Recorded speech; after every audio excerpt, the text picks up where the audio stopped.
Hello, my name is Hannah, and for the last 12 months I have been working on my very first graphic novel. The story follows a pawn called Dawn and her epic quest across this weird and wonderful island known as Bordonia. It's your typical hero's journey with challenges, enemies, allies, friendships, self-discovery, and an ancient relic that needs to be returned to its rightful owner. Bordonia is divided into different factions, and each faction has its own personality and own set of rules. Each faction, if you hadn't guessed already, is based off a different classical board game. And I am at the stage where I need to start figuring out what these factions are going to look like, from the people, the clothing, the buildings, and any other creatures or items that might differ from Dawn's normal world. So I thought, why not share this art journey with you, learn some new skills, and also open up what it's like to really make a graphic novel from scratch. To keep things interesting for me, I have decided to let a random generator decide what it is that I will be working on in each video. And for my first video, I'm going to be working on a creature design for the faction known as Sage.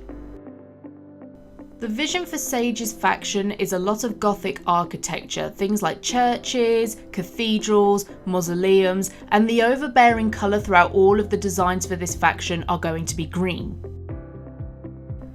Each faction in Bordonia is associated with a different colour, not only to make them recognisable, but to give them all a specific personality based around the board games that are featured in their chapters as well. So what better creature to design for a faction that is gothic and green than a gargoyle?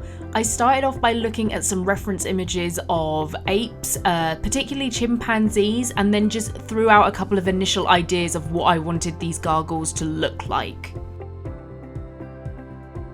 Once I was happy with the bodies, I moved over to the faces. I did a variety of different faces, some more traditional than others, but I found myself drawn more to the cartoony styled faces that I had illustrated. These are not meant to be super scary adversaries in the story, so I wanted to keep them more cartoonish in the final design. Once I had a selection of poses and faces to use, I mocked up 3 different designs that my gargoyle could look like. I tried different things like different wingspans, different wing shapes, tails, different versions of horns as well, but ultimately I think I settled on the first design. It looked the cleanest, it was the simplest form to repeat throughout different panels in the comic as well, so overall that was the design that I selected. I then did some colour studies, playing around with different types of green and seeing what worked with the design that I had.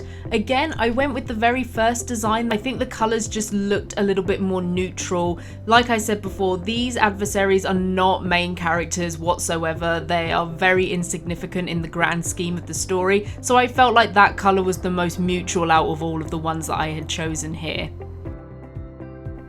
And finally, all that was left was to clean him up and make him look pretty. I went back and I added a few more cracks and divots here and there to really highlight that stony texture on his body. I added more shading, I made the lighting stronger, and I made sure that he was cleaner all around the edges.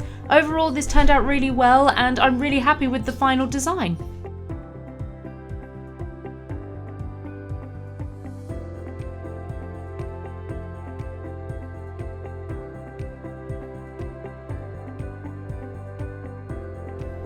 So there you have it, the first piece of concept art for my graphic novel.